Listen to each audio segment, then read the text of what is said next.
একটা অগণতান্ত্রিক পদ্ধতিতে ইলেকশন কমিশনার চলছে। ভারতবর্ষের সংবিধানকে তার সম্মান দিচ্ছে না।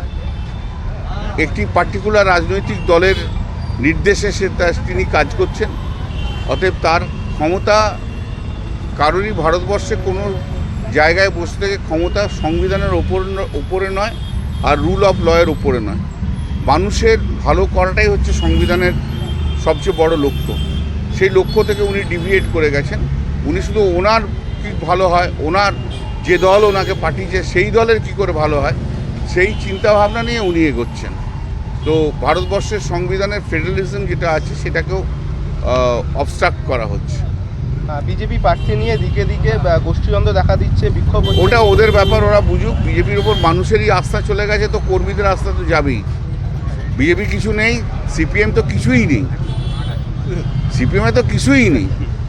সব তো খুনি, রেপিস্ট, তাদের সব বংশধররা ঘুরে বেড়াচ্ছে এখন।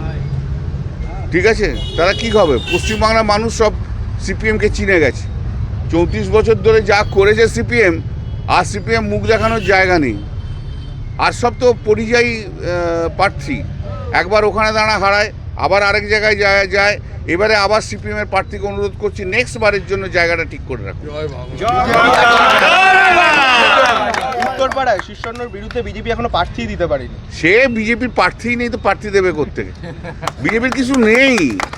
ওই Narendra Modi, ED, CBI, election commission, হাজার হাজার কোটি টাকা, হ্যাঁ, প্রচুর ব্যাটালিয়ান ফোর্স, সেসব রয়েছে। আর বাংলার 12 কোটি মানুষ মমতা বন্দ্যোপাধ্যায়ের সঙ্গে। এখনো অ্যাডজুডিকেশনের লিস্ট প্রকাশ করা হলো না, সোমবার বলছে তো, সে দেখি কবে করে।